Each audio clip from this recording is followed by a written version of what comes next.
Pour beaucoup, à commencer par moi, le freefly est la pratique ultime en wingfoil. Pourtant, ce n'est pas forcément évident. Dans cette vidéo, je partage mes conseils les plus récents en termes de matos et de technique pour aller plus loin dans cet exercice. Prêt à lâcher ton aile? Allez, on y va!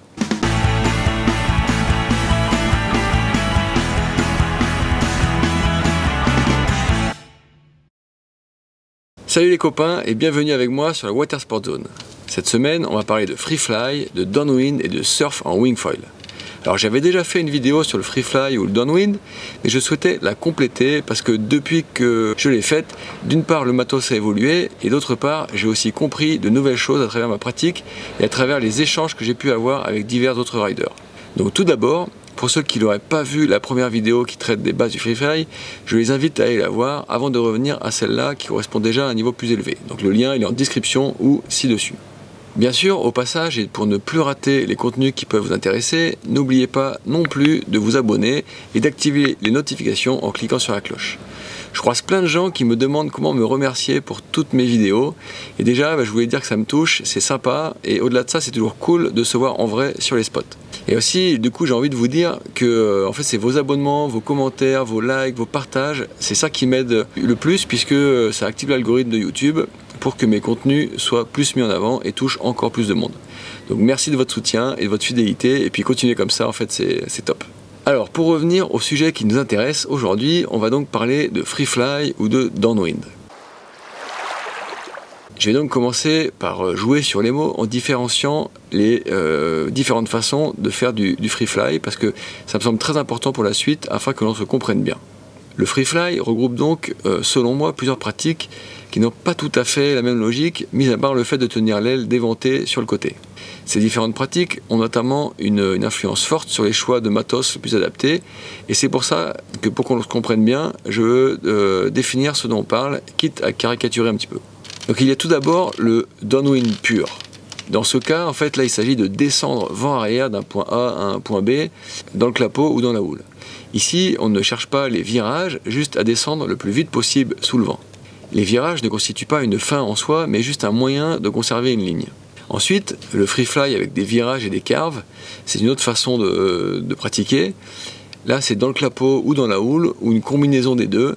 Il s'agit ici de trouver les bonnes trajectoires pour avoir de la pente et rester longtemps en freefly tout en plaçant le plus de virages les plus appuyés possible en fonction des possibilités offertes par le plan d'eau et la qualité de notre placement. Enfin, si je continue à caricaturer, il y a le surf dans les vagues. Sur une houle ou une vague bien définie, c'est-à-dire avec une pente continue qui va potentiellement déferler.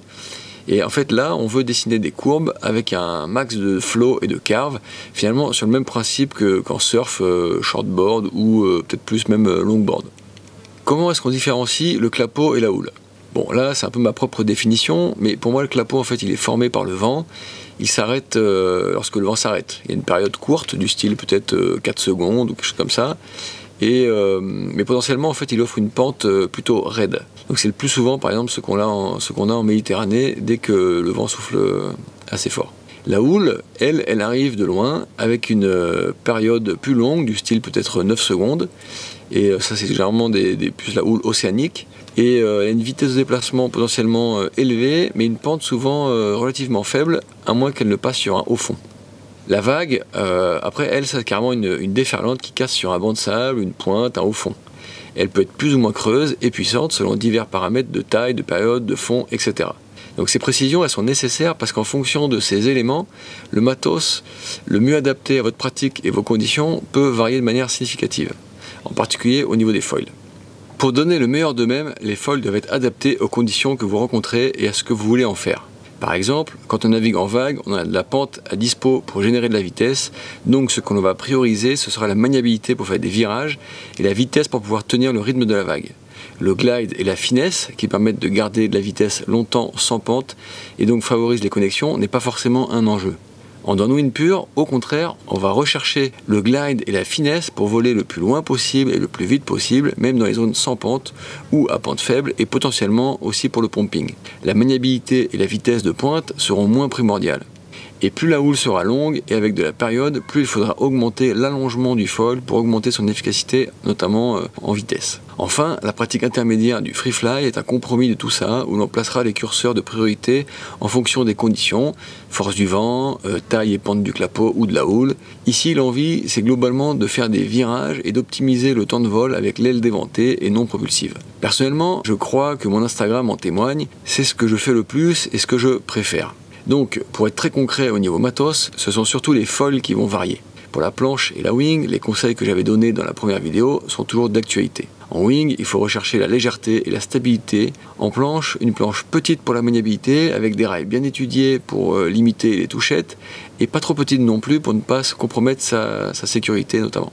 Ah oui, un truc un peu important, c'est les straps. Franchement, ça aide beaucoup quand le plan d'eau bouge, pour les virages appuyés, mais aussi c'est un enjeu pour pas se prendre le foil dans les gamelles, puisque avec les straps, on a un peu le contrôle sur où part la planche, où est le foil quand on prend une chute. En passant aussi avec les straps, mon conseil, c'est vraiment de bien les ouvrir pour avoir les pieds au milieu de la planche. Pour revenir au foil, en exemple sur les images, donc je prends les foils F1 puisque c'est la marque qui est partenaire de cette vidéo, mais bien sûr ce que je dis reste la plupart du temps transposable aussi dans les gammes des autres marques. Donc comment choisir son foil pour le free fly en fonction du plan d'eau? Bon, en fait il va y avoir principalement deux paramètres importants sur l'aile avant, c'est l'allongement et la surface. Si on commence par l'allongement, d'abord, dans le clapot, si la pente est faible et que l'on ne cherche pas à spécialement faire des virages, donc pour une pratique plutôt downwind pure, il va falloir viser un foil avec une aile avant ultra high aspect de type F1 Eagle ou 7.6, ça va être selon la surface, pour donner la priorité au glide et à la vitesse. Si la pente est raide, on va avoir besoin de faire des virages et d'aller vite, alors il faut viser un compromis vitesse, glide, speed pour tenir la vitesse et être capable de tourner quand ça va vite et glisser longtemps pour connecter différentes zones pentues entre elles. Le compromis, c'est du coup un aspect ratio de 6, 5, 7, comme par exemple les types fantômes. Et plus les conditions sont radicales, plus il faudra descendre en taille pour augmenter la capacité à aller vite. Moi par exemple, dans le sud de la France, j'utilise plus souvent les Phantom S en 840 et je passe en 740 quand c'est vraiment les conditions de folie. Ensuite, dans la houle. Donc dans la houle, pour faire du downwind ou du free fly, ce sont aussi des ultra high aspects qui permettent de garder le surf le plus longtemps possible. Là on parle d'allongement du coup comme tout à l'heure autour de 9-10. La taille dépendra de votre gabarit et des conditions de vent aussi. Dans les vagues, avec des vagues qui déferlent, il y a de la pente, donc la finesse de la glisse n'est pas cruciale, mais au contraire, ce qu'on va vouloir, c'est la vitesse et la maniabilité. Ici, on va donc viser des foils au profil fin, mais avec un allongement modéré. On retombe encore sur des modèles de type Phantom S. Si on parle maintenant de surface, la surface idéale va dépendre de plusieurs paramètres. Votre taille de planche, rien ne sert par exemple de descendre en dessous de 1000 cm² si vous avez une planche d'un volume de 80 litres. Donc votre gabarit aussi bien évidemment, et alors votre niveau technique, et puis les conditions de vent et de mer dans lesquelles vous allez naviguer. Il faut trouver le compromis entre une surface confortable pour voler tôt et avoir la réserve de portance quand il y a plus de pente ou quand ça tire pas trop dans la wing, et d'un autre côté une surface plus faible qui permet de doper la vitesse et la maniabilité. En résumé, plus le vent sera fort et où la pente raide, plus on descendra en surface. Aujourd'hui, pour les experts, on joue pour faire du free fly avec des surfaces entre 750 et 1000 cm².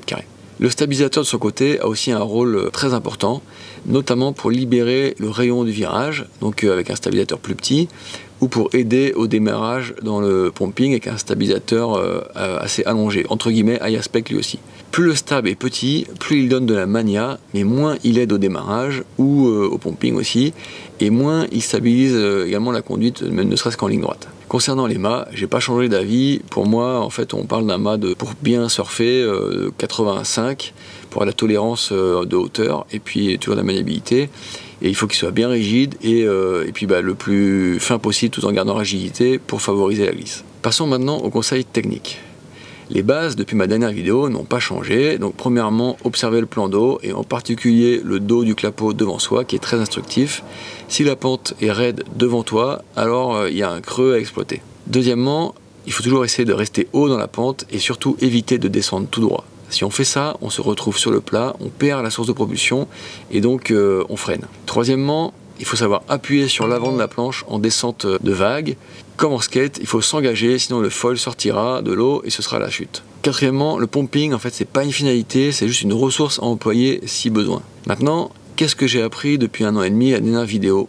Alors premièrement, c'est qu'il y a déjà, bon, il y a deux courants de position de pied. Certains, ils veulent les pieds décalés avec le pied arrière un petit peu sous le vent et le pied avant un petit peu au vent.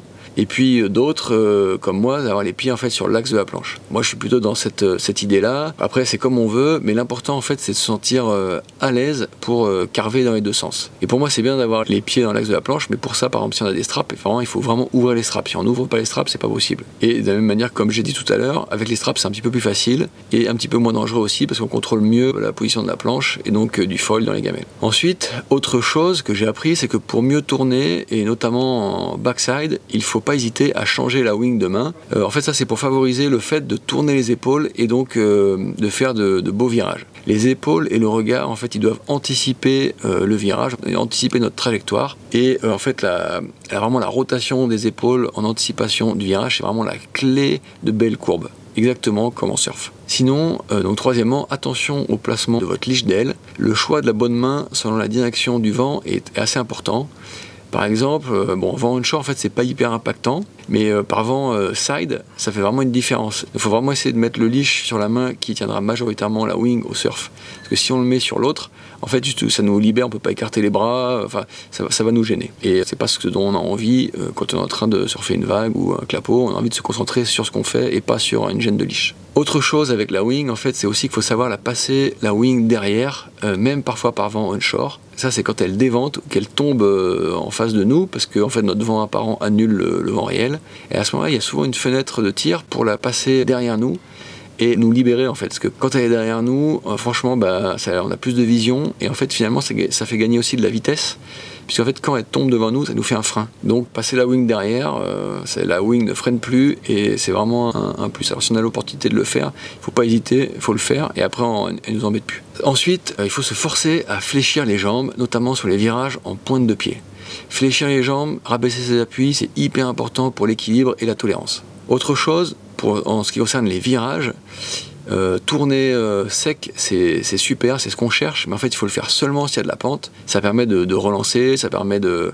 En fait, souvent on va plus vite en faisant ça, mais s'il y a peu de pente, il faut toujours rester à tourner large, sinon en fait la vague on la perd et elle passe derrière nous. Donc en gros, plus on va vite par rapport au déplacement de la pente, donc sur une houle, une vague ou du clapot, plus on pourra se permettre d'éloigner sa trajectoire de celle de l'axe de la pente. Un autre cas de figure en surf, parfois en fait, il faut savoir passer sans attendre à la vague ou au clapot de derrière. Si on ralentit et que l'occasion se présente, il faut saisir l'opportunité tout de suite, parce que si ça ramollit et qu'il y a une bonne formation derrière, ça sert à rien de rester se crever et à essayer de raccrocher ou d'entretenir sa vitesse sur une pente qui devient inexistante. Mieux vaut aller profiter de la plante qui est derrière nous et qui demande qu'à être exploitée. Encore autre chose, ça va être de faire attention à la gestion du lift du foil selon l'angle que l'on lui donne dans l'eau, donc aussi l'angle de la planche.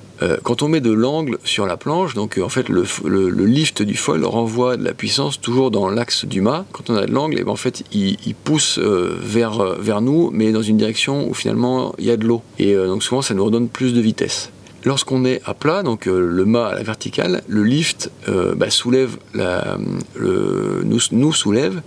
Et en fait, la force s'exécute sur une distance qui est faible entre l'aile avant et la surface de l'eau. Donc le risque de sortie d'eau est supérieur lorsqu'on repasse à plat. Il faut donc faire attention et gérer ses appuis en conséquence. Et en fait, idéalement, ne pas rester trop à plat si on n'a pas mis du poids sur l'avant, parce que là, on va monter et on risque de sortir de l'eau. Ensuite, plus les vagues sont grosses et pentues, plus il faudra penser à reculer un peu son foil. Pourquoi ? Parce que la vitesse élevée qui sera générée fera augmenter la poussée verticale du foil, et ce réglage un peu différent, avec le foil un peu reculé, aidera à garder le contrôle sans se faire sortir en hauteur. Parce que forcément, avec un foil un peu plus reculé, on aura un petit peu moins de jambes avant, donc à basse vitesse, ce sera un petit peu gênant, mais quand on ira très vite, en fait, on trouvera un meilleur équilibre comme ça. Enfin, et bien entendu, même si on progresse, il ne faut jamais oublier de faire attention pour soi ainsi qu'aux autres, en n'oubliant pas les protections avec lesquelles on se sent à l'aise, les règles de sécu, et notamment si on va au large. Je pense aussi à la vidéo sur la sécurité que j'ai faite, je vous remets le lien ici et puis en description. Il y a aussi la cohabitation avec les autres supports, qui n'ont pas forcément les mêmes trajectoires et qu'on peut surprendre. Donc attention à prendre des marges de sécurité et ne pas aller s'entasser. Franchement, c'est pas nécessaire. Le free fly, c'est une quête permanente et c'est ce qui fait que c'est bien. Il y a toujours moyen de faire mieux, de progresser et j'espère que ces quelques conseils t'aideront toi aussi à t'améliorer. Maintenant, on va pas se quitter comme ça, alors je t'invite à regarder la vidéo que j'ai consacrée au choix de sa ou de ses planches de Wingfoil dont le lien s'affiche à l'écran, ainsi qu'à me rejoindre sur Instagram pour garder le lien entre les vidéos. Allez, à bientôt sur la Water Sport Zone.